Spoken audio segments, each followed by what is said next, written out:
একজনের পরীক্ষা এক এক রকম হয়। কাউকে আল্লাহ গরিব গরিব গরিব গরিব বানাইয়া, পথের ভিখারি বানাইয়া আমার মালিক কিন্তু পরীক্ষা করে। কথা হয় না? পথের ভিখারি, পথের ভিখারি বানাইয়া আমার মালিক পরীক্ষা করে গো। একেবারে গরিব বানাইয়া পরীক্ষা করে আল্লাহ বান্দারে পরীক্ষা নেয় নাই, কিছু নাই, এরপর বান্দা আমার শুকরিয়া আদায় করেন। পথের ফকির বানাইয়া আমার আল্লাহ তারে পরীক্ষা করে। একবার মুসা আলাইহিস সালাতু ওয়াস সালাম রাস্তা দিয়া যাচ্ছিল, হঠাৎ করে একজন মানুষ ডাক দেয়, হুজুর প্রতিদিন আপনি আল্লাহর সঙ্গে কথা বলেন, আপনার তো আল্লাহর সঙ্গে ভালো একটা সুসম্পর্ক, আপনি যেহেতু আল্লাহর সঙ্গে কথাই বলবেন, তাহলে আপনি আল্লাহরে বলবেন আমার আল্লাহ কেন এত ধন সম্পদ দিল, এত টাকার মালিক, কোনোভাবেই আমার ধন সম্পদ নষ্ট হয় না, খালি বাড়তেছে খালি বাড়তেছে, এত টাকার মালিক হইছি, আমি চাই না আমার এত সম্পদ থাকুক, আমার সম্পত্তি যেন নষ্ট হয়, আমার সম্পদ যেন আল্লাহ নিয়ে যায়। কি করতে হবে, কি করলে আল্লাহ সম্পত্তি ধ্বংস করবে, আমার সম্পদের বরকত কমবে, আপনি আল্লাহর জিগাইবেন, আল্লাহ যেন আমার বইলা দেয়। মুসা আলাইহিস সালাতু ওয়াস সালাম বললেন ঠিক আছে, আল্লাহর সঙ্গে আমার কথা হইলে বলবো। রাস্তার মধ্যে গেল, যাওয়ার পরে দেখে এক বুড়ি, তার শরীরে কিছু নাই। হয় মুসা প্রতিদিন রাস্তার মধ্যে দাঁড়ায় থাকি গো তোমার সাক্ষাতের জন্য, কারণ তুমি তো আল্লাহর সঙ্গে কথা বলো, তাই আমি দাঁড়ায় আছি। তুমি যখন আল্লাহর সঙ্গে কথা বলবা, আমি বুড়ির কথা আল্লাহরে জিগাইবা যে আল্লাহ আমারে দিল দুনিয়ায়, আমারে দিয়ে কিছুই দিছে না, আমার এই ঘরটা ছাড়া আমার কিছু নাই, ঠিক মতো খাবার খাইতে পারি না, ঠিক মতো শরীরে ভালো কাপড় পরিধান করতে পারি না, আমার একটা ঘর নাই, আমি বড় অভাবে আছি। আল্লাহরে বলবা আমার যেন ধন সম্পদ বাড়ায় দেয়, আমার অবস্থান যেন পরিবর্তন করে দেয়, কি করলে কি বললে আমার ধন সম্পদ বাড়বে আমার জানায়ও। মুসা আলাইহিস সালাতু ওয়াস সালাম বললেন মা ওয়াদা দিলাম, আল্লাহর সঙ্গে কথা বলার সময় আমি বলবো। সামনে যাওয়ার পরে আরেকটা লোক ধরছে, তার হাত নাই পা নাই কিছু নাই, ডাক দেয়া হয় মুসা পয়গম্বর যাইবেন তো আল্লাহর কাছে কথা বলার জন্য? বলে হ্যাঁ। তাহলে আল্লাহরে জিগায়েন আমারে আল্লাহ কেন বানাইছে, কোন হামে বানাইছে, আমার ভাও নাই, আমার হাতও নাই, আমার শরীরই নাই, আমার আল্লাহ কোন কামের জন্য বানাইছে এটা আমার আল্লাহরে একটু জিগায়েন।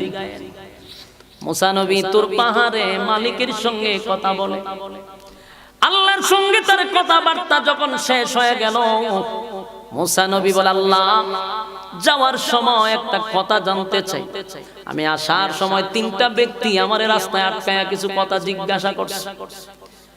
এক নাম্বার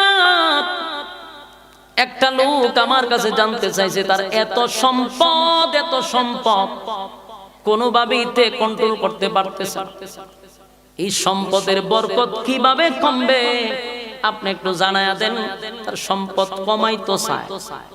আল্লাহ কয় মুসা রে ওই ব্যক্তিটারে বলবা সে যেন বেশি বেশি করে আমার না শুকরিয়া আদায় করে, সে যেন আমার শুকরিয়া আদায় না করে, শুকরিয়া আদায় যদি না করে এমনিতেই ধন সম্পদ কমে যাবে।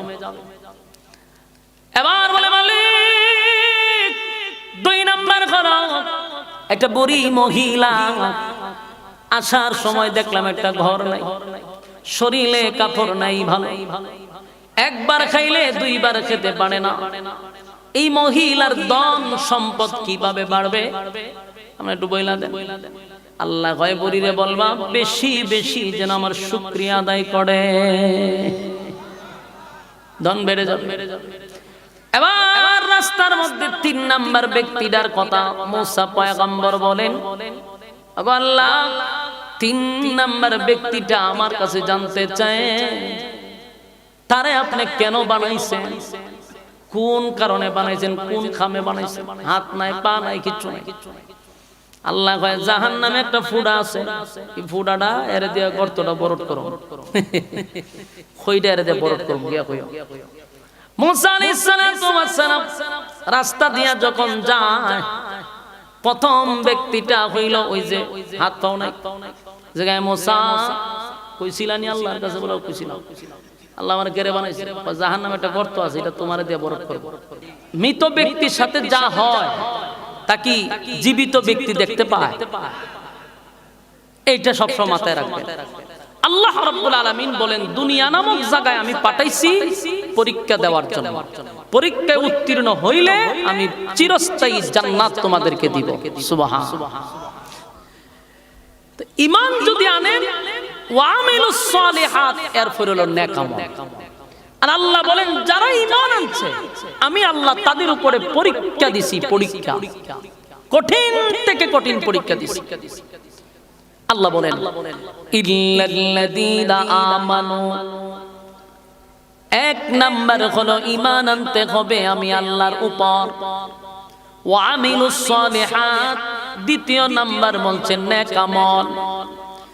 এক নাম্বার হলো ঈমান, দুই নাম্বার হলো নেক আমল। এক নাম্বার হলো ঈমান, ঈমান থাকতে হবে, ঈমান থাকতে হবে। দুই নাম্বার হলো নেক আমল।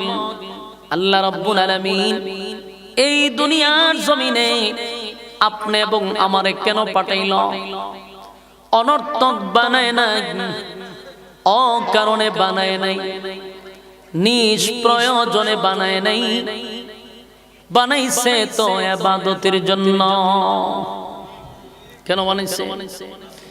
আল্লাহ রাব্বুল আলামিন বলেন আফা হাসিবতুম আন্নামা খালাকনাকুম আবাসাও ওয়া আন্নাকুম ইলাইনা লা তুরজাউন।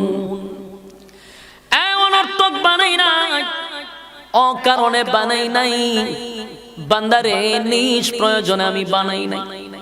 কেন বানাইলাম? ওমা খালাকাতুল জিন্না ওয়াল ইনসা ইল্লা লিয়াবুদুন। মানব আর দানব দুইটা জাতিরে আমি বানাইছি শুধুমাত্র কেবলমাত্র আমি আল্লাহর গোলামির জন্য। এই প্যান্ডেলের ভিতরে যারা বসেন জবাব দেন আমার মালিক কেন বানাইছে? আপনার আওয়াজ এত কম। আল্লাহ যে আমাদেরকে গোলামের জন্য বানাইছে এটাকে আপনারা স্বীকার করেন? কথা হয় না। এই আপনার আওয়াজ এত কম কা? মাইকের আওয়াজ কমে গেছে গা? হ্যাঁ রে, আওয়াজ দিয়ে কমাইলিছে একবারে। সাউন্ড বাড়া, সাউন্ড প্যান্ডেলে বাড়া, প্যান্ডেলে দেন একটু সাউন্ড দেন।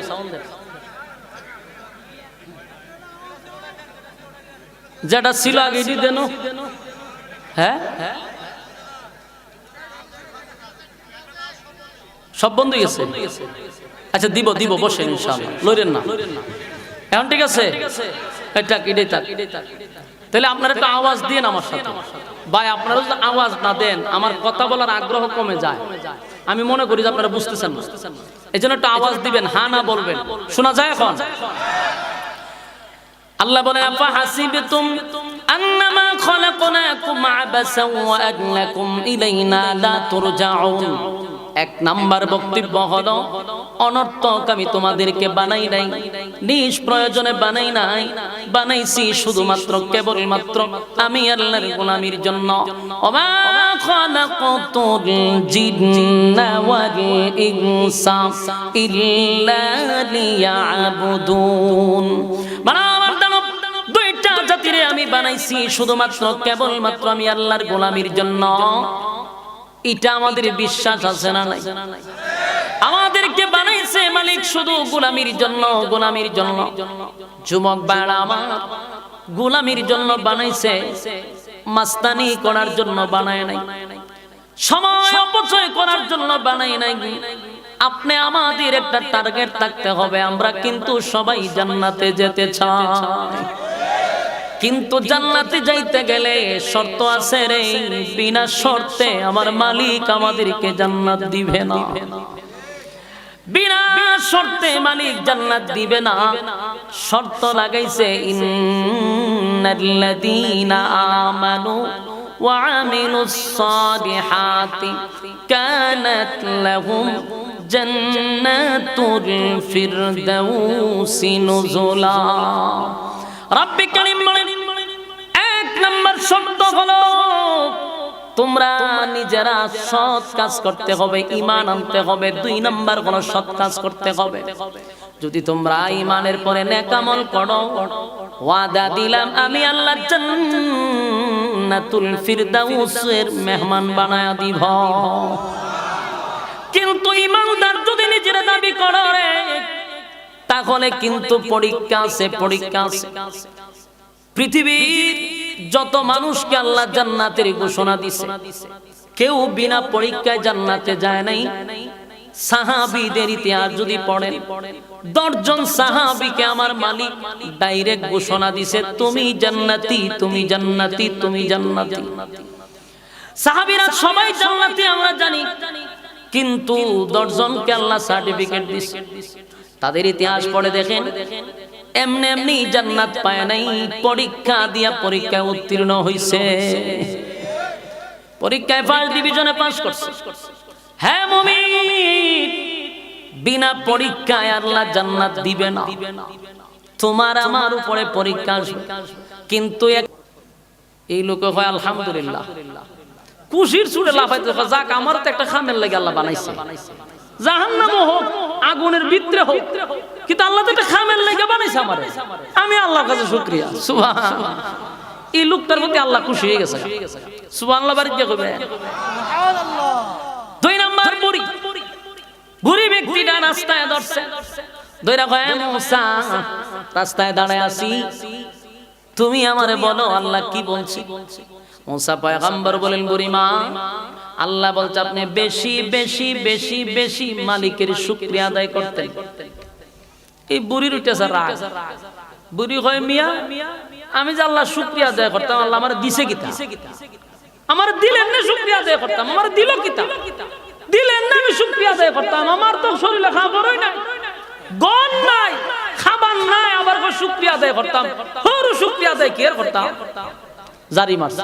এই জারি মারার পরে এমন এক বাতাস আইছে, এমন এক তুফান আইছে, যায় একটা ঘর আসিনটা শুদ্ধ দৌড়াই লেগেছে। ঘর একটা ছিল যেটার মাঝে ঘুমাইতো, এটা শুদ্ধ উড়াই আল্লাহ লইছে। নে ওখানে গর্ত একটা ছিল, অনিডাও নাই। লাস্টে যাওয়ার সময় ও বড় লোক কয়, মুসা আল্লাহর সাথে কি কথা হইছে? কয়, আল্লাহ কইছে আপনারে বেশি বেশি কইরা, আপনি কোন সময় আল্লাহ শুকরিয়া আদায় করেন না, তাহলে দেখবেন আস্তে আস্তে আপনার ধন সম্পদ কমে যাবে। এই লোকটা বলে, আমার মালিক আমার এত কিছু দিল, এত কিছু দিল, কেমনে রে আমি আমার মালিকের শুকরিয়া আদায় না করে থাকতে পারি? আমারে এত কিছু দিল, আমি ছিলাম পথের ভিখারি, আমার আল্লাহ বানাইলো কোটিপতি, আমি পারবো না, এটা অকৃতজ্ঞ হয়ে যায়। আমার ধন সম্পদ আরো বাড়ুক, অসুবিধা নাই, আমি আমার মালিকের শুকরিয়া আদায় করা ছাড়বো না। তাহলে আল্লাহ রাব্বুল আলামিন গরীব বানাইয়া পরীক্ষা করে রে, আবার কোটিপতি বানাইয়াও পরীক্ষা করে, আবার সম্মান দিয়া পরীক্ষা করে, আবার নেতা বানাইয়া পরীক্ষা করে, ক্ষমতা দিয়াও পরীক্ষা করে। ফেরাউন দেশের বাদশা ছিল, আল্লাহ তারে ক্ষমতা দিছে, কিন্তু ফেরাউন ক্ষমতা পাইয়া নিজের খোদা দাবি করছে। আল্লাহ সুবায়া মারছে। নমরুদ আল্লাহ গোটা পৃথিবীর বাদশা দিল বানাইয়া, এই নমরুদা বাদশাই পাইয়া আমার মালিক রে তীর মারছে, মারার জন্য নিজের খোদা দাবি করতে। তাহলে রব্বি কারীম খোদা বানাইলেন, ক্ষমতা দিলেন, কিন্তু তারা নিজেরা খোদা মাইনা লাইন। তার মানে মালিক কাউরে ক্ষমতা দিয়া পরীক্ষা করে, ধন সম্পদ দিয়া পরীক্ষা করে। কথা হয় না? যুগে যুগে অনেক পরীক্ষা করছে। আল্লাহ রাব্বুল আলামিন বলেন সুলাইমান নবীরে বাদশাহী দিয়া পরীক্ষা করছে। কিয়ামতের কঠিন ময়দানে মানুষকে আবার পুনরায় দাঁড় করানো হবে, এটা কি আপনারা বিশ্বাস করেন? নালে ঈমান থাকবে না। কিয়ামতের কঠিন ময়দানে মালিকের গোলামি আমি করতে পারি নাই। আল্লাহ কয় তাই নাকি? দেশের এমপি হইছলা বলা হয়, কিন্তু তুমি বিশাল ব্যস্ততা ছিল, দাঁড়াও। তখন আল্লাহ ডাক দিবেন সুলাইমান আলাইহিস সালাতু ওয়াস সালামকে ডাক দিয়া বলবে সুলাইমান কই রে? আল্লাহর পয়গম্বরকে ডাক দিবে সুলাইমান নবী দাঁড়াও। আল্লাহ কইব সুলাইমান নবীর চেয়েও কি তুমি বেশি ব্যস্ত ছিলা? আমার সুলাইমানকে আমি দেশের বাদশা বানাইছি। শুধু একটা দেশের বাদশা নয় গো, তাম পৃথিবীর বাদশা আল্লাহ সুলাইমান আলাইহিস সালাতু ওয়াস সালাম রে বানাইছে। এমন কি শুধু মানুষের বাদশা ছিল না, সুলাইমান নবী জিন্নাতের বাদশা ছিল, সুলাইমান নবী পাখিদের বাদশা ছিল, পিপিলিকাদের বাদশা ছিল, কীট পতঙ্গের বাদশা ছিল, সাগরের তলদেশের মাছের বাদশা ছিল। এত ব্যস্ত একজন আল্লাহর পয়গম্বর, যার বউ ছিল প্রায় 300 জন। আপনারা আওয়াজে বোঝা যায় এটা কোনো ব্যাপার না, আওয়াজে বোঝা যায়। মিয়া 2 বিয়া করতারেন, 1 বিয়া কইরে তো ঢাকা জানগা শনি একরা ফাইল খাইতেন জানগা। অন্ত আপনার কারণে কোন লাগে তে আপনারা 300 বউ না দিয়ে আমরা চুপ করে বসে রইছেন। সুবহানাল্লাহ কর দরকার আছে না? এটা কি সাধারণ কথা? বউ কজন আছে? 300 বউ। সর্বনাশ, আমরা তো 2টি করতারি না, আরে 300 বিয়া করছে পয়গম্বর। এক বউর কাছে যদি একদিন যায় কয়দিন লাগবে? লাস্টে তার দ্বারা 300 দিন লাগবে, 1 বছর। চিন্তা করছে? তো সুলাইমান নবীর বউ দিছে 300, গোটা পৃথিবীর রাজত্ব দিছে। সেই নবী এত বড় রাজত্ব পাইয়া এতগুলা বউ মেইনটেইন কইরা সব চালাইয়া ও আল্লাহর একটা সেকেন্ডের লাগেও বলছে না। আপনার এলাকার সুবহানাল্লাহ আসেনি? তাকলে দেখেন কইতারেন। এত বড় রাজত্ব পাওয়ার পরেও মালিকরে 1 সেকেন্ডের জন্য ভুলে নাই। কিয়ামতের কঠিন ময়দানে রব্বে কারীম সেদিন সুলাইমান নবীরে ডাক দিয়া বলবে সুলাইমান, আমার পয়গম্বররে আমি দেশের বাদশা বানাই নাই, গোটা পৃথিবীর বাদশা বানাইছি। সব পিপিলিকার বাদশা, আল্লাহ কীট পতঙ্গের বাদশা, জিনের বাদশা, মানুষের বাদশা। এত বড় রাজত্ব দেওয়ার পরেও আমার সুলাইমান 1 সেকেন্ডের জন্য আমি আল্লাহরে ভুলে নাই। আর তুমি দেশের একটা মেম্বার হই আল্লাহরে ভুলে, চেয়ারম্যান হই আল্লাহরে ভুলে যাও, এমপি হলো তো আল্লাহ চিনেই না। কথা হয় না? তখন আল্লাহরই চিনে না। সেদিন হাসরের মাঠে কোনো অজুহাত চলবে না, কোনো অজুহাত চলবে না। আরেক ব্যক্তির আল্লাহ ডাক দেন, এদিকে আসো, তুমি নামাজ পড়লা না কেন? আমি আল্লাহর গোলামি করলা না কেন? উত্তর দেও, আল্লাহ আমি তো অসুস্থ আসলাম, আমি সব সময় অসুস্থ থাকতাম, 12 মাস আমার রোগে ধরতো, আমি হাঁটতে পারতাম না, ফেডে মূর্ছা মারে, গাড়ে মূর্ছা মারে, শরীরে মূর্ছা মারে, আমি খুব অসুস্থ। আল্লাহ এই কারণে আমার রাখতে পারছেন তখন না, আল্লাহ অসুস্থর কারণে আপনার খবর লইতে পারছি না। আল্লাহ হয়তো দাঁড়া। আল্লাহ রাব্বুল আলামিন বলেন আমার আইয়ুব নবী কোথায় রে? আল্লাহ আইয়ুব নবীরে ডাক দেন, আইয়ুব কেন? ও আইয়ুব তুমি কি ছিলা? আল্লাহ আমার আপনি দেশের বাদশা বানাইছেন। আইয়ুব নবী ছিল দেশের বাদশা। সেই আইয়ুব নবী দেশের বাদশা হইয়া অসুস্থ হয়ে গেছে, 1 দিন 2 দিন নয়, 18 বছর ছিল আইয়ুব নবী অসুস্থ। যুবক ভাইরা, কথাগুলি বালিশের সঙ্গে মাথা লাগাইয়া বাড়ি গিয়ে আবার রিপিট করবেন। একটু মনোযোগ দিয়া শুনেন। আইয়ুব নবী ছিল একজন বাদশা, আবার ছিল পয়গম্বর। আইয়ুব নবী এত ধন সম্পদ আল্লাহ দিছে রে, বিশাল উটের একটা কাফেলা ছিল, উটের পাল ছিল, বকরির পাল ছিল, ভেড়ার পাল ছিল, হাজার হাজার কোটি টাকার সম্পদ আল্লাহ আইয়ুব নবীরে দিছে, দেশের বাদশা বানাইছে। আইয়ুব নবী এরপরও আল্লাহর গোলামি করে, আল্লাহকে স্মরণ করে। আল্লাহ একদিন ফেরেশতাদেরকে বলে, ফেরেশতারা রে তাকায়া দেখ, আমার আইয়ুব এত বড় রাজত্ব পাওয়ার পরেও আমি আল্লাহরে একদিনের জন্য ভুলে না। এই কথা শুনছে শয়তান। বলুন কে শুনছে? শয়তান। আল্লাহর আল্লাহ শুনছি আপনি কি কইছেন, বেশি সুখে আছে তো এর লাগি আপনার স্মরণ করে। যদি দুঃখে পড়তো, যদি কষ্টের মধ্যে থাকতো, তাহলে আপনার এত স্মরণ করতো না। আল্লাহ কয় তুই কি বেশি চিনস? হয়তো আমি জানি। আল্লাহ কয় ঠিক আছে, আমার আইয়ুব যদি কষ্টের মধ্যে থাকে তাহলে কি আমি আল্লাহরে ডাকবে না? কয় না, এটা ডাকে না। বেশি কষ্ট করলে মানুষ আল্লাহ ভুলে যায়। আল্লাহ কয় এটা তুই ভুল বলছস। কয় না, আমারে আপনি পরীক্ষা করে দেখেন, আপনি আমারে শক্তি দেন, আমি আইয়ুব নবীর উপরে অ্যাকশন চালাবো। আল্লাহ কইতে না, শক্তি দিলাম। এবার শয়তানের শক্তি ভাইয়া আইয়ুব নবীর যত উটের ফাল ছিল সবগুলারে আগুন দিয়ে ফিরালিস। তে রইল বেড়ার ফাল, সমস্ত বেড়ার ফালের মধ্যে আগুন লাগাই দিছে, সব ধ্বংস। কর্মচারী তো আইয়ুব নবীর কাছে এসে বলে, পয়গম্বর কেমনে বলি, ভয় পাইতেছি। আপনার বিশাল একটা উটের পাল ছিল, সবগুলা আগুন লেগে সব মারা গেছে। আইয়ুব নবী একটা সেকেন্ডের জন্য আল্লাহর প্রতি নারাজ হয় নাই। আইয়ুব নবী উত্তর দিছে, আল্লাহর দেওয়া মাল আল্লাহ নিছে, সমস্যা। সুবহানাল্লাহ। শয়তান কিন্তু পরীক্ষা শুরু করে দিছে। আইয়ুব নবীর উপরে পরীক্ষা শুরু হইছে। খুব মনোযোগ দিয়ে শুনবেন, শুরু থেকে বলছি, আমাদের উপরে পরীক্ষা আছে না নাই? আল্লাহ নবীদেরকেও ছাড়ছে না, পরীক্ষা করছে। আর আপনি আমি পরীক্ষা ছাড়া জান্নাতে যেতে পারবো? কোন মানুষ পরীক্ষা ছাড়া জান্নাতে যেতে পারবে না। 2,26,000 পয়গম্বর মতান্তরে দুনিয়ায় পাঠাইছে, সবার কাছ থেকে আমার আল্লাহ কিন্তু পরীক্ষা নিছে। আইয়ুব নবীর কাছে শয়তান আয়া কয়, শয়তানে পরীক্ষা নিতে সব উট বেড়া সব মেরে লিছে। আইয়ুব নবীর কাছে কর্মচারীরা বলে, হুজুর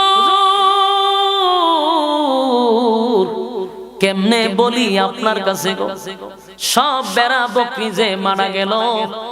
আইয়ুব নবী কয়, আল্লাহর দেওয়া মাল আল্লাহ নিছে, আমার মাঝখানে কোনো অভিযোগ নাই। কিছুক্ষণ পরে এসে বলে, কৃষকরা কৃষিক্ষেত থেকে সবাই দলে দলে দলে দলে আইয়ুব নবীর কাছে এসে বলে, ওগো আমাদের বাদশা আইয়ুব নবী, আমাদের সমস্ত কৃষিক্ষেত আগুন দিয়া কে যেন জ্বালায়া দিছে, দেশের সম্পদ সব নষ্ট হয়ে গেছে। আইয়ুব নবী কয়, চিন্তার কোনো কারণ নাই, আল্লাহর দেওয়া মাল আল্লাহ নিছে, বেজার হওয়ার কিছু নাই। রিজার্ভে যা রাখছি 3 বছর তোমরা খাইতে পারবা। সুবহানাল্লাহ। এই কথা শুনছে আবার শয়তান, শয়তানে রিজার্ভ আছে, আচ্ছা যাইতেছি। শয়তানের রিজার্ভও কি আগুন লাগাই দিছে, 3 বছরের রিজার্ভ সব ফিরে দিছে। সাথে সাথে আইয়ুব নবীর কাছে মেসেজ আসছে, হুজুর রিজার্ভ যে আপনি খাবার রাখছিলেন, রিজার্ভ শেষ, আগুন লেগে সব পুড়ে গেছে। আইয়ুব নবী বুঝতে পারছে, আমার মালিক আমার উপরে পরীক্ষা শুরু করছে।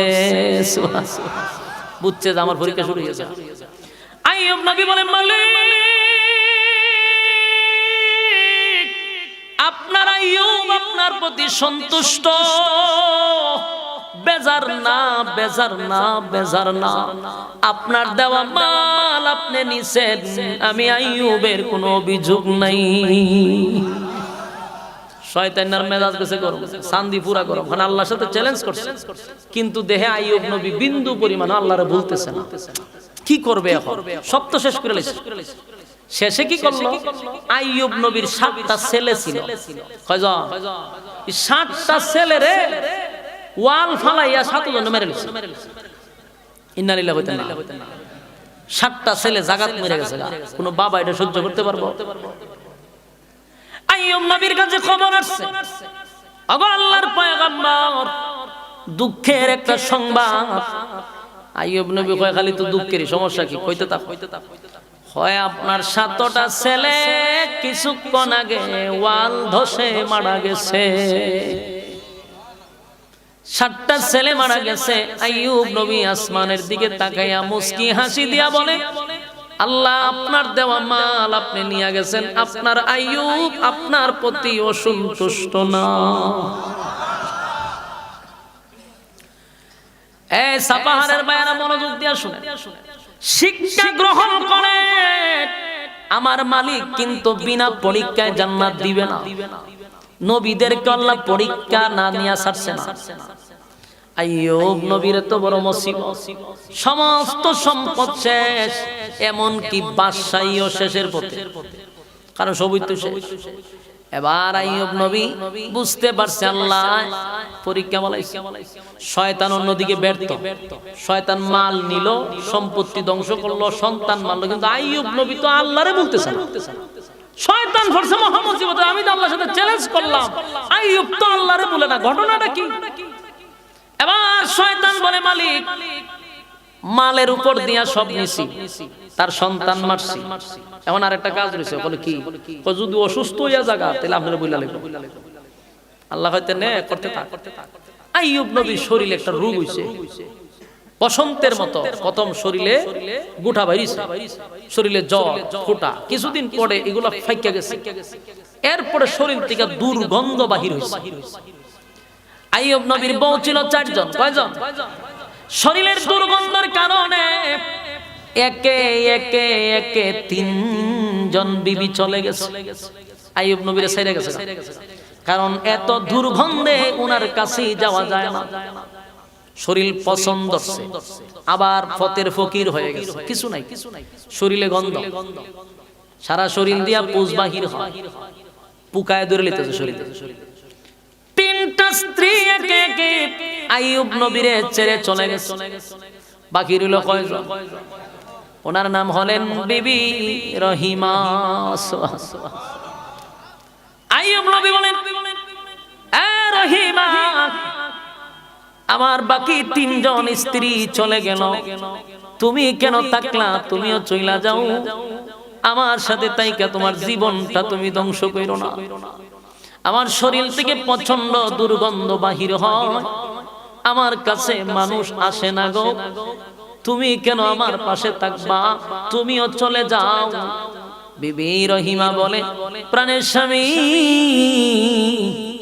আপনি তো দেশের বাদশা ছিলেন, আমি ছিলাম দেশের রানী, সুখের সময় আপনার পাশে ছিলাম গো,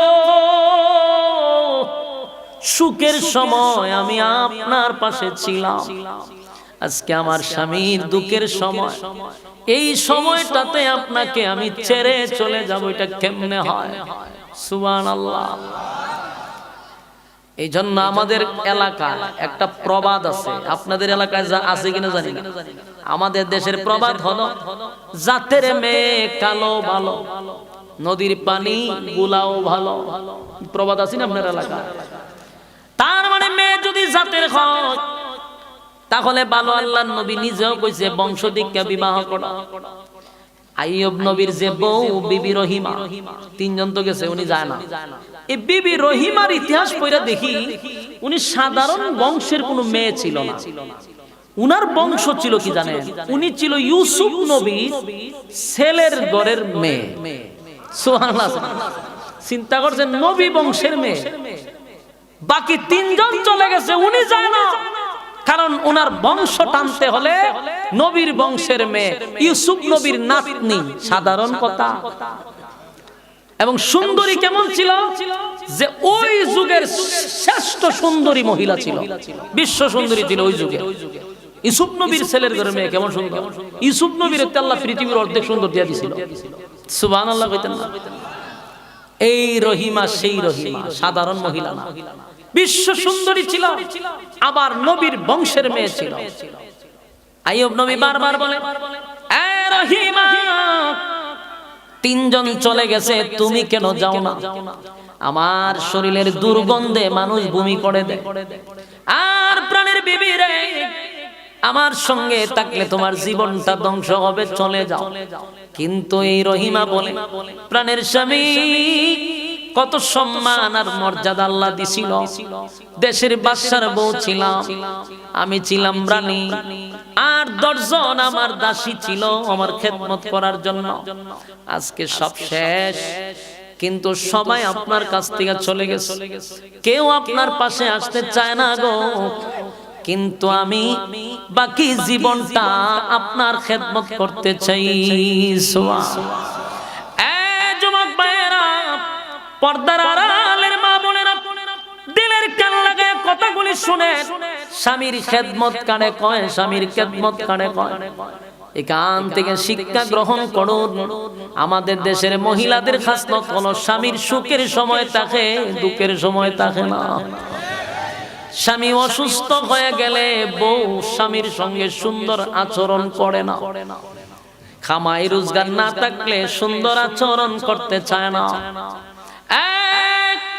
এলাকার মহিলাদেরকে উদ্দেশ্য করে বলি, মাগো রহিমার ইতিহাস পড়ে দেখো, উনি কিন্তু পয়গম্বরের বিবি ছিল।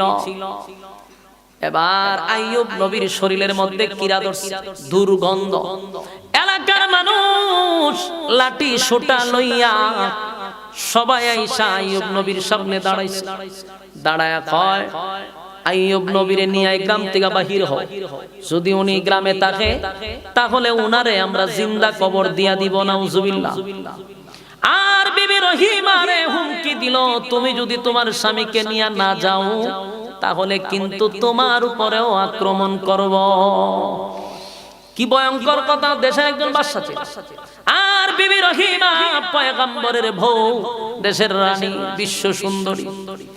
বিবি রহিমা চিন্তায় পড়ে গেছে, আমার স্বামীটারে যদি তারা জিন্দা কবর দেয় উপায় নেই, আমার উপরে যদি তারা হাত বাড়ায় ইজ্জত থাকবে না। তাই রাত্রের বেলায় কঠিন হুঁশিয়ারি দিছে, সকাল বেলায় যেন তোমাদেরকে গ্রামে না দেখি, এই গ্রাম ছেড়ে দিবা। এখন একটা মহিলা কিভাবে একটা পুরুষ লোককে নিয়ে গ্রাম ছাড়বে? আগে কি গাড়ি ছিল? ওই যুগে তো কিছুই ছিল না। আবার আইয়ুব নবীর শরীরটা হলো পচা, দুর্গন্ধ, কেউ ধরতেও চায় না। একটা মহিলা মানুষ কেমনে রে একটা পুরুষে নিয়ে গ্রাম ছাড়বে? কিতাবে লেখছে, এই বিবি রহিমা নিজের চাদরের মধ্যে আইয়ুব নবীরে উঠাইছে, উঠাইয়া উপরের দিকে বাইদা কাঁধে লইয়া হাঁটতে, এক পা দু পা করে হাঁটতে হাঁটতে রাতের বেলায় গ্রাম ছেড়ে জঙ্গলে চলে গেছে। আমার যুবক ভাইরা, কতটুকু কষ্টের বিষয় গো! দেশের একজন বাদশা ছিল, মহিলাটা ছিল রানী, বিশ্ব সুন্দরী, জীবনে কোনোদিন কাজ করে নাই, কিন্তু স্বামীটারে কাঁধে লইয়া গ্রাম সাইরা জঙ্গলে চলে গেছে। জঙ্গলে গিয়া বসবাস করে। এখন কিছু রিজার্ভ খাবার তো নিছিল, খাবার তো শেষ। এখন খাবার পাইবো করতে, খাও নাই, পয়সাও নাই, খাবার কোথার থেকে? এবার রহিমা গ্রামের ভিতরে ঢুকছে, ঢুইকা মানুষের বাড়িতে গিয়া বলে, আমি তোমাদের ঘরে কাজ করব, বিনিময়ে আমারে কিছু টাকা পয়সা দিবা। এই যুবক ভাইরা, কথা কি বুঝতেছেন? সাধারণ কোন মহিলা, দেশের রানী ছিল, রানী এবার গেছে মানুষের ঘরে কাজ করার জন্য। কি হৃদয় বিধারক একটা ঘটনা! সে রানী হইয়া, পয়গম্বরের বিবি হইয়া এবার জঙ্গলে বাস করে, কিন্তু পেটে তো কিদা আছে। পেটের কিদা কিভাবে নিবারণ করবে? যা রিজার্ভ ছিল তাও শেষ। এবার রহিমা মানুষের ঘরে ঘরে গিয়া কাজ করে, কাজের বিনিময়ে যা পায় দুমুঠ খাবারের ব্যবস্থা স্বামীকে করে দেয়। এইভাবে চলতেছে বছরের পর বছর। হঠাৎ করে একদিন শয়তান দেখে বিবি রহিমা মানুষের ঘরে কাজ করে করে এই কাজের টাকা দিয়ে আইয়ুব নবীরে খাবার কিনে দেয়।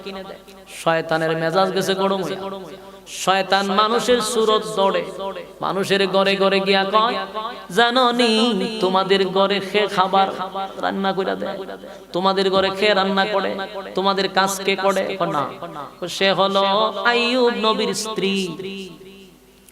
সর্বনাশ, রানী আমরার ঘরে কাজের মেয়ে? বলে হ, কত তো বালা, আমরা এখন তো আরো ডাবল বাড়ায় দিব। হইতো না। আইয়ুব নবীর শরীরে যে রোগ, এই রোগ তোমাদের শরীরে হইব, কারণ ভাইরাস। এই মহিলা তোমাদের ঘরে কাজ করলে তোমাদের সকলের এই রোগ হবে।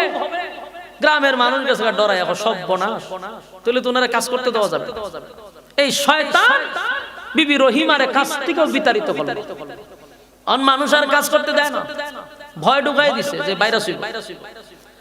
এবার বিবি রহিমা চোখের পানি ছেড়ে দিয়া কান্দে আর কয়, আমার স্বামীর খাবার আমি কেমনে দিব? মানুষের ঘরে যাই কাজ করতাম, এখন আর কাজে নেয় না। এবার বিবি রহিমা একটা কুড়াল নিছে, নিয়া জঙ্গলে গেছে, সেখান থেকে গাছ কাটে, লাকড়ি কাটে।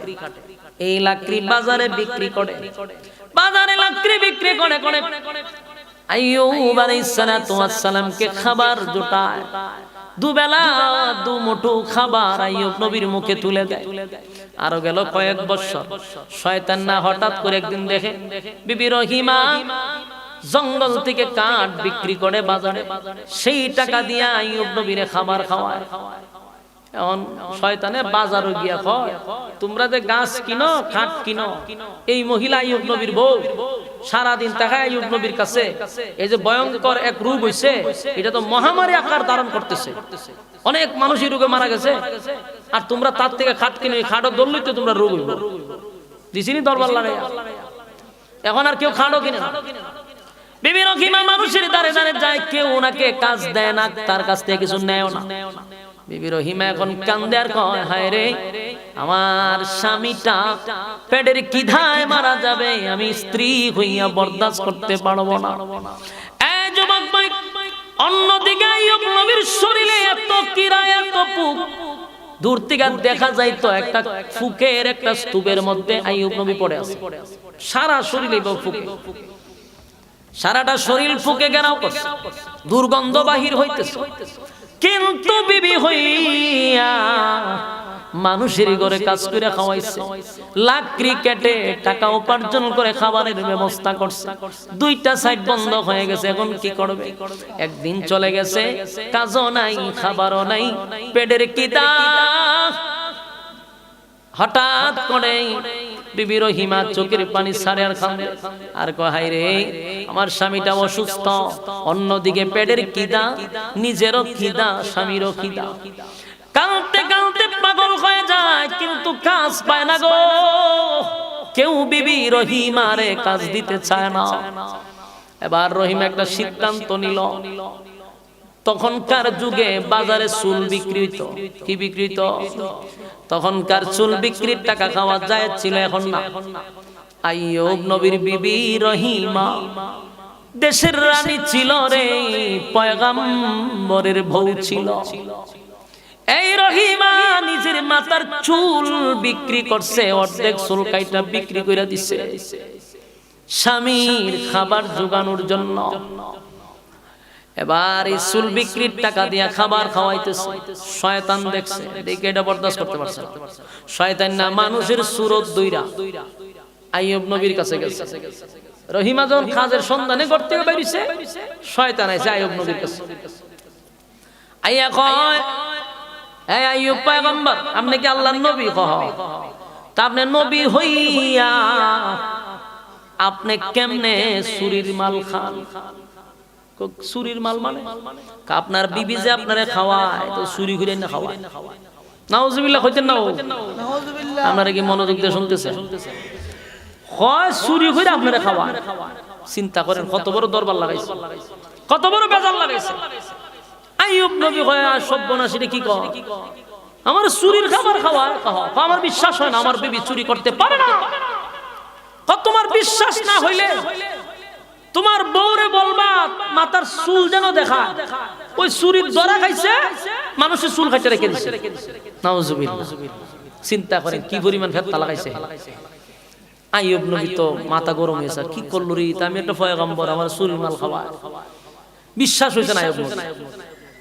তখন বিবি রহিমা রাত্রের বেলা আসছে স্বামীর কাছে।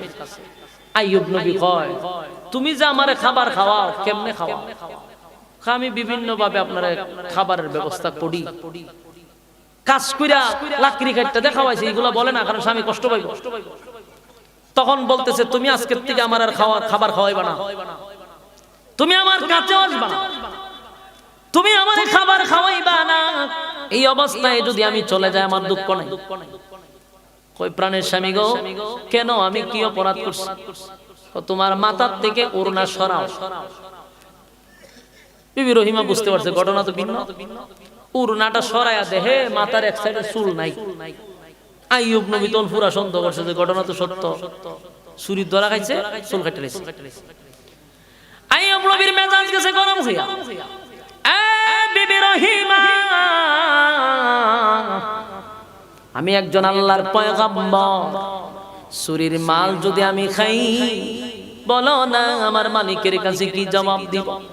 কেমনে গো তুমি চুরি করে আমারে খাওয়াইলা? বিবি রহিমার চোখ দিয়ে পানি পড়ে আর বলে, প্রাণের স্বামী, আমি আপনাকে চুরি করে খাবার খাওয়াই নাই, আমি আপনাকে চুরি করে খাওয়াই নাই, আমার চুল বিক্রি করে খাওয়াইছি। কিন্তু আইয়ুব নবী বিশ্বাস করে না, কারণ শয়তান বুঝায়া গেছে। আইয়ুব নবী রাগ করছে, বিবি রহিমারে ঘর থেকে বাহির করে দিছে। বিবি রহিমা কানতে কানতে কোথাও এক জায়গায় বসা। আল্লাহ রাব্বুল আলামিন ডাক দিয়ে বলে, জিবরাইল রে, আমার বন্ধু রহিমারে ভুল বুঝছে, শয়তানের দোকান পড়ে। জিবরাইল তখন আইয়ুব নবীর সামনে বসা। আয়া কয়, আইয়ুব পয়গম্বর, আপনি যে রহিমারে বিদায় করে দিলেন, রহিমার প্রতি ক্ষিপ্ত হইলেন, রহিমা আপনাকে চুরির মাল খাওয়ায় নাই, রহিমা আপনাকে যা খাবার খাওয়াইছে হালাল খাওয়াইছে। সুবহানাল্লাহ। আপনার রহিমা আপনার খেদমতে নিয়োজিত আজকে 18 বছর। কত বছর? একদিন দুই দিন নয় রে, 18টা বছর কিরায় কামড়াইলো আইয়ুব নবীরে। 18 বছর বিবি রহিমা স্বামীর খেদমত করছে, স্বামীরে বেজার করে নাই, বেজার করে নাই। জিবরাইল বলে, পয়গম্বর, আপনার রহিমা মানুষের করে কাজ করে করে কাজের টাকা দিয়ে আপনার খাবারের ব্যবস্থা করছে। আপনার বিবি জঙ্গলে লাকড়ি খাইটা লাকড়ি বিক্রি করে আপনারে খাওয়াইছে। আল্লাহর পয়গম্বর এই কথা শুইনা তো অবাক হয়ে গেছে। আইয়ুব নবী জানতেন না এত কষ্ট করে যে রহিমা খাবার দিতেছে। কান্না শুরু করলো। আইয়ুব নবী বুঝতে পারছে আমার শয়তানে ধোঁকা দিছে। কিছুদিন এইভাবে যাইতেছিল, হঠাৎ করে আইয়ুব নবীর পুরা শরীর শেষ, পুরা শরীরটারে জাজরা। তো আইয়ুব নবী সালামের উত্তর দিতে দেরি করছে, অনেকক্ষণ পরে সালামের উত্তর দিল। আইয়ুব নবী বলেন, জিবরাইল রে, তুমি আমারে সালাম দিছো, কিন্তু সালামের জবাব দিতে আমি দেরি করছি, তুমি কি কোনো কষ্ট পাইছো? জিবরাইল আলাইহিস সালাতু ওয়াস সালাম স্পষ্টবাদী, সত্য জানেন বলছে, আমি খুব মাইন্ড করছি, আপনি একজন আল্লাহর পয়গম্বর হইয়া আমি আপনাকে সালাম দিলাম, কেন গো সালামের উত্তরটা দেরি করলেন? আইয়ুব নবী বলেন, ভাই জিবরাইল, তুমি যখন আমারে সালাম দিছো তখন আমার মুখের ভিতরে দুইটা আল্লাহর মেহমান আমার গোশতগুলা খাইতেছিল। আমি যদি জিহ্বাটা লড়াইয়া তোমার সালামের উত্তর দেই, আল্লাহর দুইটা মেহমান আমার গোশত খাইতে তারা বিরক্ত হবে, তাদের তৃপ্তি মিটবে না। তাই আমি তাদেরকে ভালো করে খাবারটা দিলাম, তারপরে তোমার সালামের উত্তর দিলাম। একটা জবান বন্ধ রাখবেন না, জোরে কোন আল্লাহু আকবার, আর জোরে কোন আল্লাহু আকবার। ইমানের আওয়াজ দিয়ে বল আল্লাহু আকবার। ইমানের কত পাওয়ার, আইয়ুব নবীর ইমানের কত পাওয়ার গো। যুবক ভাইরা, মুরব্বী বাবারা, ইমানের পরীক্ষা ছাড়া আল্লাহ কাউকে জান্নাত দিবে না, কাউকে জান্নাত দিবে না। যুবক ভাইরা রে, জান্নাত হলো চিরস্থায়ী জায়গা, চিরস্থায়ী জায়গা। বিনা পরীক্ষায় আল্লাহ জান্নাত দিবে না। আমাদের আকীদা হলো আহলে সুন্নাত ওয়াল জামাতের আকীদা হলো নবীরা মাসুম, নবীরা মাসুম, নবীদের কোনো গুনাহ নাই, নবীদের কোনো গুনাহ নাই। কিন্তু আমার মালিক নবীদেরকেও পরীক্ষা করছে রে, নবীদেরকেও পরীক্ষা করছে, নবীদেরকেও পরীক্ষা করছে। বিনা পরীক্ষায় পয়গম্বরদেরকেও ছেড়ে দেয় নাই, বিনা পরীক্ষায় পয়গম্বরদেরকেও ছেড়ে দেয় নাই। জিবরাইল আলাইহিস সালাতু ওয়াস সালাম হযরত আইয়ুব আলাইহিস সালাতু ওয়াস সালামের কাছে বলে, এ আইয়ুব পয়গম্বর, সালামের উত্তর দিতে দেরি করলা, হয় দুইটা পোকা তৃপ্তি মিটায়া খাইতে পারবে না, এই জন্য আমি জিহ্বা লড়াইলাম না, এই জন্য একটু পরে লড়াইলাম। তারা যখন খাবার খাইলো, আমি তখন তোমার সালামের উত্তর দিলাম। চিৎকার দিয়ে কোন সুবহান। এই কথা শোনার পরে আল্লাহ রাব্বুল আলামিন জিবরাইলকে বলে, জিবরাইল রে, আমার বন্ধু কি কয়? জিবরাইল বলে, মালিক,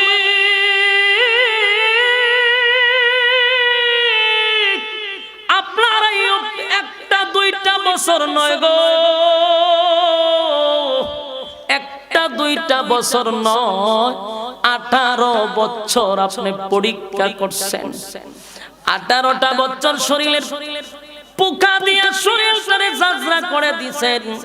দুর্গন্ধে এলাকার মানুষ আইয়ুব নবীর কাছে আসে না। রাজত্ব দিছিলেন, দেশের বাদশা বানাইছিলেন, দেশের রাজত্ব শেষ, ফতের ভিখারি বানাইয়া কেন শেষ না?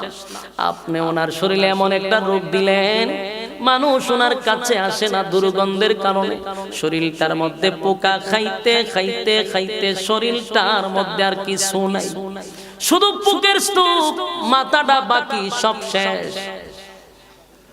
আইয়ুব নবীর শরীর যখন একদিন সব খায়, আইয়ুব নবীরে জিবরাইলে জিগায়, আপনি কেমন আছেন? বলুন, এমন অবস্থায় যদি আমরা থাকতাম, আমরা কি বলতাম? আমরা তো আরো রাগ করতাম যে আমি কিরম আছি দেখেন না। কিন্তু আইয়ুব নবী বলে, আলহামদুলিল্লাহ, আমার মালিক আমারে যেমন রাখছে আমি তেমনই আছি। সুবহানাল্লাহ। কিন্তু আইয়ুব নবী একদিন চিৎকার দিয়ে বলে, মালিক, 18 বছর আমারে কিরা দিয়া খাওয়াইলেন, আমি আপনার কাছে কোনো অভিযোগ করি নাই গো, কোনদিন আপনার কাছে অভিযোগ করি নাই, কোনদিন আপনাকে বলি নাই কেন আমারে এইভাবে পোক দিয়া কামড়াইলেন। আপনার শরীর আপনি খাওয়াইছেন, বরং কিরা পোক চলে গেলেন আইয়ুব নবী ধরে ধরে আবার শরীরে আইনা লাগাইতেন, আল্লাহ তোমারে পাঠাইছে আমার শরীরের খাবার খাওয়ার জন্য, যাইও না, আরো কিছু থাকলে ভালো করে খেয়ে যাও। সেই আইয়ুব নবী একদিন আল্লাহর কাছে বলে, মালিক, আমি কোনদিন আপনার কাছে অভিযোগ করি নাই, আজকে আপনার কাছে একটা অভিযোগ হলো, আমার সারা শরীর খাওয়াইছেন, কোনো অসুবিধা নেই, আমার সব শেষ করে দেন, কিন্তু আমার জিহ্বাটার মধ্যে পোকে ধরছে, জিহ্বার মধ্যে কিরায় ধরছে। এ মালিক, আপনার ডাকার জন্য, আপনার নাম বলার জন্য একটাই মাধ্যম, এটা হলো জিহ্বা।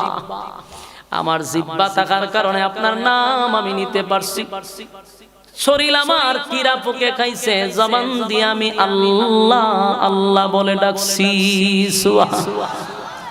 আজকে আমার জিহ্বার মধ্যে পোকে ধরছে গো, এখন আমি আপনার নাম কেমনে নিব?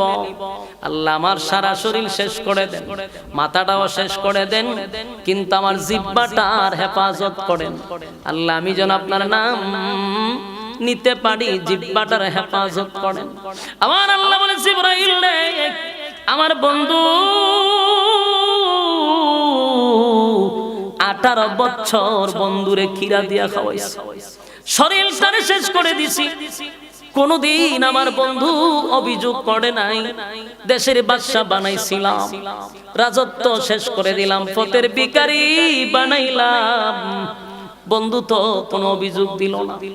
শরীরটারে খাওয়াইলাম, বন্ধু কোনো অভিযোগ দিল না। দেশের মানুষ তারে দেশে রাখতে দেয় না, জঙ্গলে ঢুকাইছে, অভিযোগ দিল না।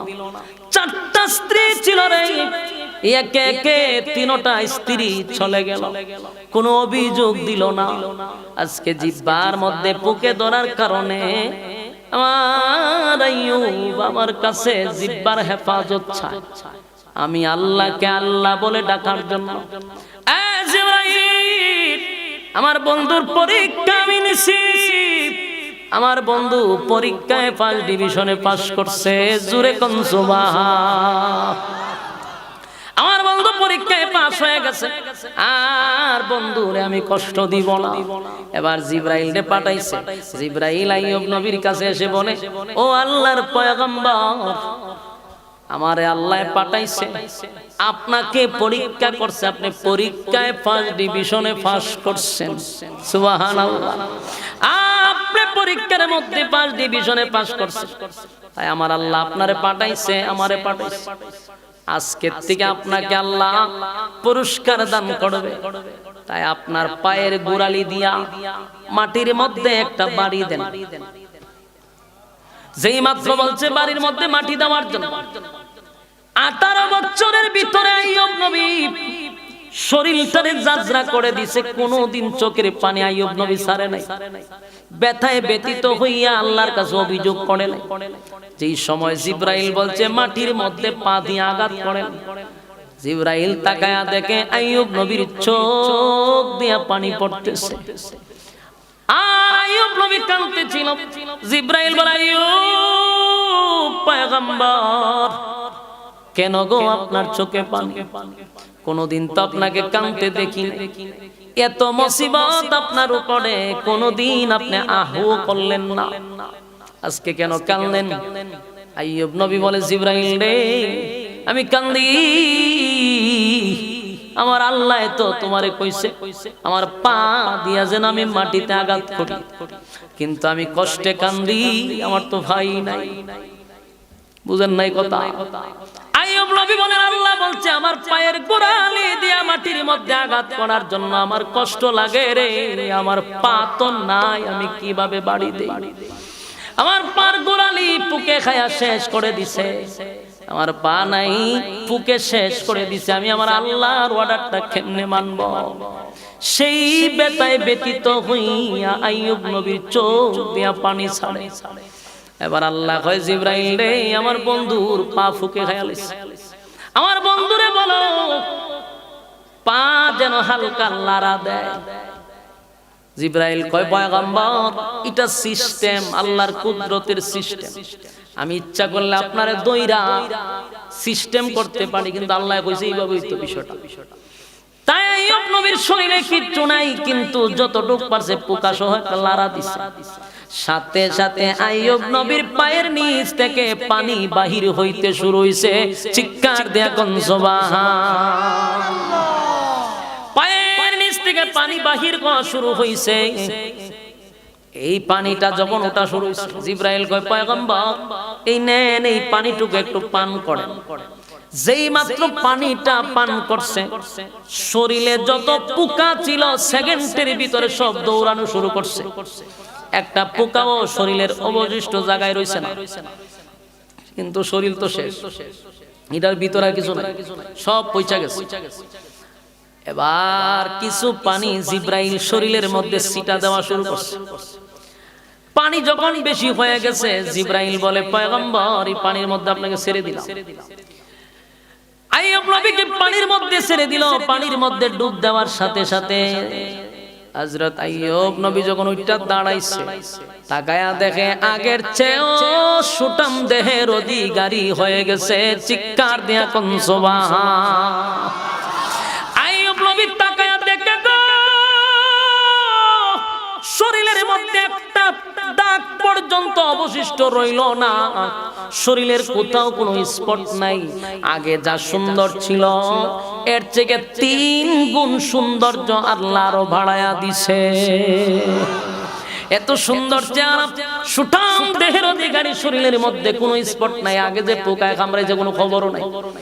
আইয়ুব নবীর আল্লাহ সৌন্দর্য ফিরাইয়া দিছে। হঠাৎ করে রহিমা যখন সামনে আসছে, বিকাল বেলা সন্ধ্যা বেলায় রহিমা এসে দেখে একজন পুরুষ এত সুন্দর সুটাম দেহের অধিকারী দাঁড়ায় রয়েছে। বিবি রহিমা তো জানে না ঘটনা, একটা চিৎকার মারছে, মাইরা বলে, কে রে? আমার স্বামী আছে, আমার স্বামী আছে গো, আমি আল্লাহর পয়গম্বরের বউ, সাবধান আমার কাছে আইসো না। এমনি আইয়ুব নবী কয়, প্রাণের বিবি রে, আমি বেগানা কোনো পুরুষ না, আমি তোমার স্বামী আইয়ুব। সুবহান।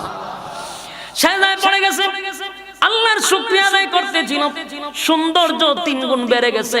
বিবি রহিমা তাকায়া দেখে, ঠিকই তো এটা আমার স্বামী। আমার যুবক ভাইরা, এখানেই শেষ না। আল্লাহ আইয়ুব নবীর কাছ থেকে যা যা নিছিল তা তা ডাবল ফিরায়া দিছে। আবার আইয়ুব নবী দেশের বাদশা হইল, আবার ধন সম্পদ আল্লাহ ফিরায়া দিল। মাঝখানে আল্লাহ একটা পরীক্ষা নিছে। সুবহানাল্লাহ। যুবক ভাইরা, আপনাদেরকে আমি এই মেসেজটাই বারবার দিতে চাইতেছি, যদি আপনারা নিজেদেরকে মুমিন দাবি করেন, নিজেদেরকে ঈমানদার দাবি করেন, আল্লাহর কসম, আল্লাহর কসম, আপনাদের পরীক্ষা হবে, আমার পরীক্ষা হবে।